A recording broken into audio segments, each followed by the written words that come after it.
હવે ખાસ કરીને સ્ટોક સ્પેસિફિક તમારી નજર ક્યાં પડી રહી છે? આપણા બે કાઉન્ટરમાં આજનું બાયનું રિકમેન્ડેશન રહેશે. સૌથી પહેલો જે કાઉન્ટર છે એ છે એન્જલ વન. ઓવરઓલ આ સ્પેસમાં આપણે જોશું તો આ સેક્ટર ફ્રન્ટ પર આપણે જોઈએ તો ગઈકાલના સેશનથી જ ઓવરઓલ બાઇંગ આપણને ફાઇનાન્સ ફ્રન્ટથી આપણને જોવા મળ્યું છે. માર્કેટ સ્પેસિફિક જે છે કરન્ટલી જે હિસાબથી એમાં પેટર્ન બનતા આપણને જોવા મળે છે, એમાં આપણે જોશું તો ઇન્વર્સ એન્ડ શોલ્ડરની પેટર્ન આપણને ડેલી ચાર્ટ પર બનતા આપણને જોવા મળે છે. જ્યાંથી આપણે એક રેલી જોઈએ તો ઓલમોસ્ટ અરાઉન્ડ 100-150 પોઈન્ટ્સની રેલી આપણને આ કાઉન્ટરમાં જોવા મળી શકે છે.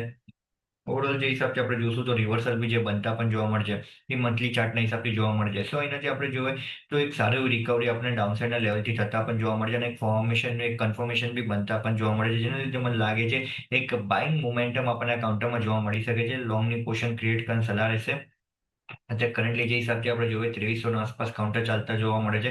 2270 સ્ટોપ લોસ રહેશે. અપસાઇડમાં 2380 ટાર્ગેટ્સ રહેશે.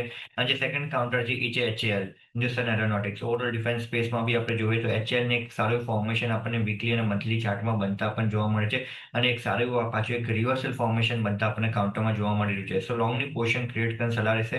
છેલ્લા 3 દિવસ અંદર બી આપણે જોઈએ તો રિસન્ટ વોલ્યુમ એડિશન બી આપણને કાઉન્ટરમાં થતા જોવા મળી રહ્યું છે. તો જે હિસાબથી આપણે જોઈ નથી તો જે સપોર્ટ બનતા અત્યારે કાઉન્ટરનું બનતું જોવા મળી રહ્યું છે એ 4850 છે. 4850 સ્ટોપ લોસ લગાડીને લોંગની પોર્શન ક્રિએટ કરવાની સલાહ રહેશે 5000 ટાર્ગેટ્સ માટે. એટલે જુઓ, બે જગ્યાએ અહીંયા ખાસ કરીને તમારે પસંદગી કરવાની છે. એક છે એન્જલ વન અને બીજો છે હિન્દુસ્તાન એરોનોટિક્સ. એન્જલ વન 2270નો સ્ટોપ લોસ અને 2380નો લક્ષ્યાંક રાખજો અને HAL 4850નો સ્ટોપ લોસ અને 5000ના લક્ષ્યાંક માટે તમે અહીંયાથી ખરીદદારી કરી શકો છો.